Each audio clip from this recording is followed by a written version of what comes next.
नमस्कार, मी भुजल शोधक अशोक शिंदे, जिल्हा बुलढाणा। मी आज वाशिम जिल्ह्यातील मालेगाव तालुक्यातील राजुरा या गावी आलो।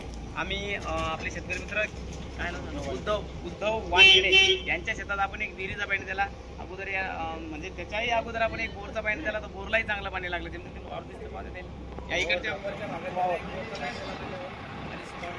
फुटावर चांगलं पाणी लागलं। त्याच्यानंतर एक इथं या कोपऱ्यात त्यांची एक जुनी विहीर आहे, त्याला पाणी किती कसं काय कमी येतील पाणी कमी, तिला पाणी कमी असल्या कारण मग यांना दुसरी विहीर घेण्याचा निर्णय घेतला। दुसरी विहीर घेतल्यानंतर आपण आलो, त्याच्यानंतर आपण इथं रोडला लागून एक पाणी दिला।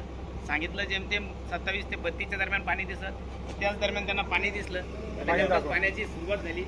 32 ते 27च्या मध्ये पाणी लागलं, त्याच्यानंतर खाली 42 ते 45च्या दरम्यानही पाणी लागल आणि खाली 56 फुटावर लागलं। असं 3 टप्प्यात याला पाणी।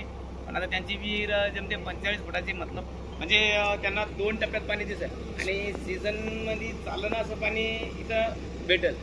पण का असतं माहिती का, ज्यावेळेस आता आसपास जर विहिरी झाल्या, पातळी कमी झाली, पाणी कमी जास्त होऊ शकतं। आडीवर जर मारले तिला अजून पाणी चांगलं लागेल, तिच्या बाजूलाही चांगलं पाणी आहे।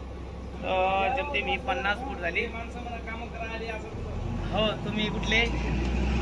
तुम्ही नाव सांगा। विहिरीचे कामं सद्दाम भाऊ हिंगोलीचे का तुम्ही?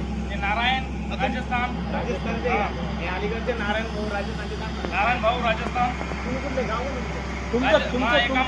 एकांबा तुम्ही आपलं सांगायचं हे आपल्या मशीन मशीन कुठली मग आता मशीन हिंगोली का मला? अरे हिंगोलीची मशीन आहे, बोलायची कामही चांगलं करणार येलो ना, बोलायला दाखवलं। जर का कोणाला लागत असले तर हिंगोलीचा ते नंबर टाकून द्यायचा। माधव दोन मोठे म्हणून त्यांची मशीन अवघी पद्धतशीर आहेत त्यांचे, तर ज्यांना गरज पडत ते। आणि आज योगा मी या गावात या विहिरीला सांगितलं, या गावात आपल्याला पाहिजे हिशोबाने मी चालू त्याच्यानंतर